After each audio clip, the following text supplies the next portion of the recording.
afternoon, everyone. Thank you very much for being with us again. Welcome to Bamboo Wealth Financial Planning Does Matter.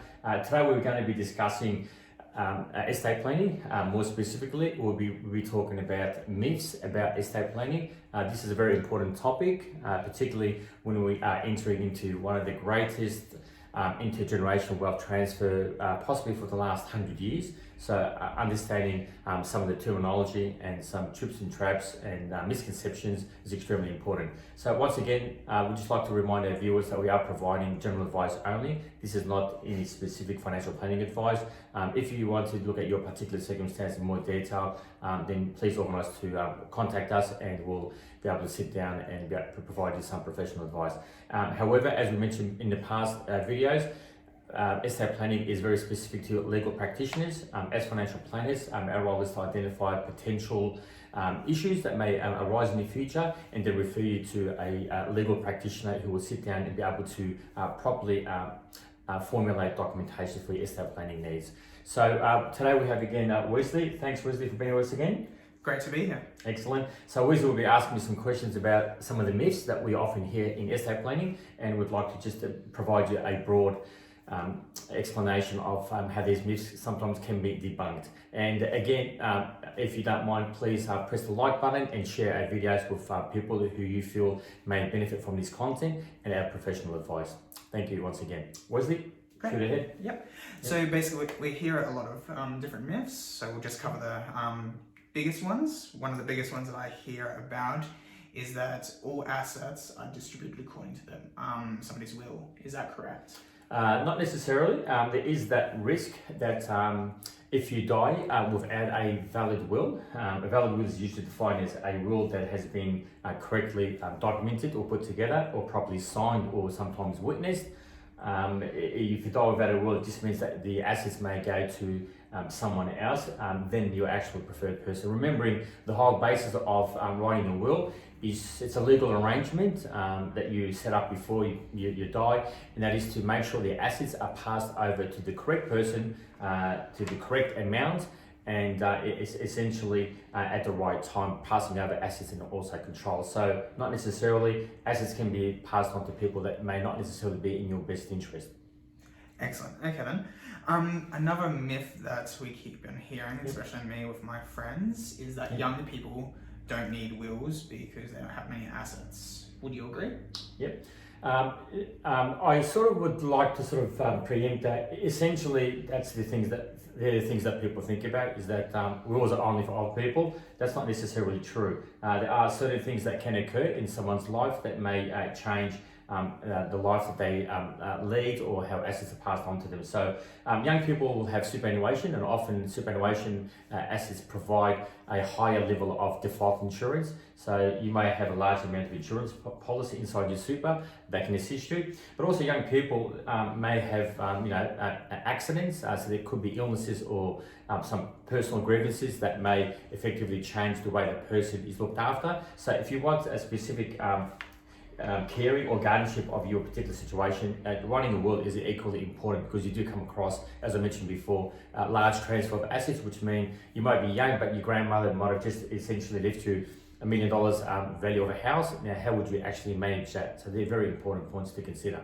Leading on to that one other area people think is that wills and other estate planning documents are only for wealthy people. Is there a reason why that wouldn't be correct?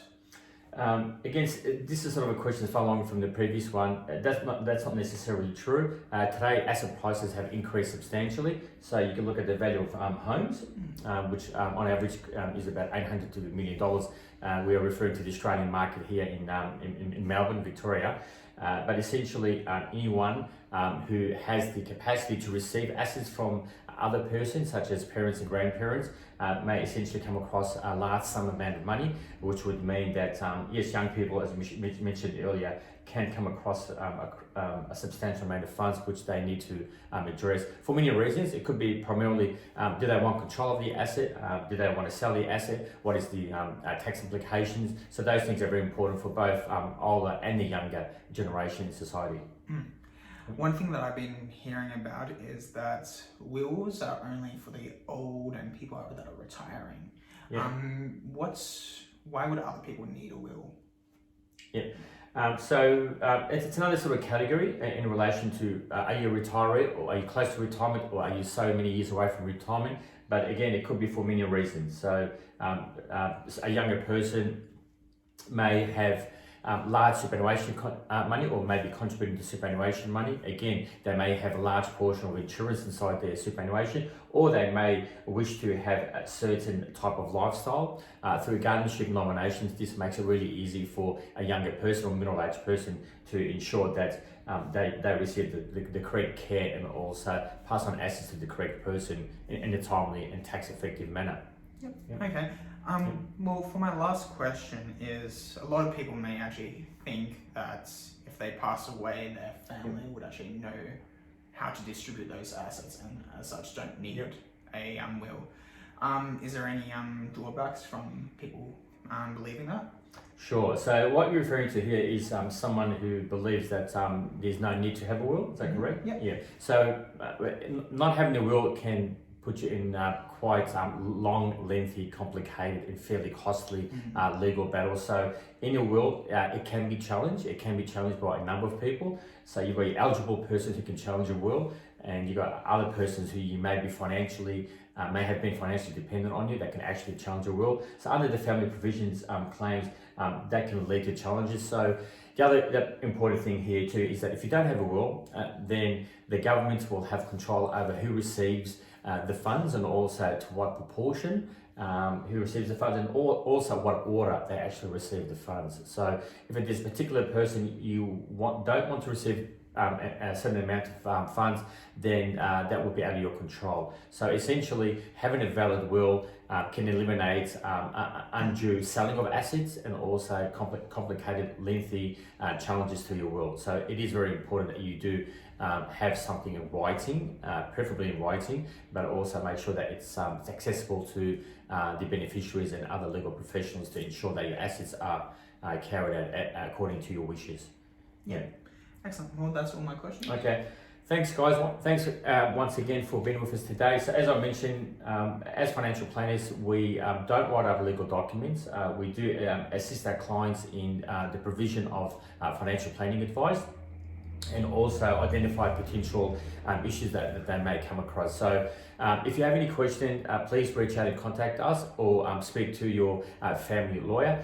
But once again, we'll continue this series of estate planning, and we're coming up with other topics such as trust, family trust, enduring power of attorneys, and numerous other implications such as tax, which is quite substantial. So once again, thank you very much for being with us today at Bamboo Wealth. Financial planning does matter, and we look forward to hearing from you in the future. Once again, thank you very much. Bye-bye.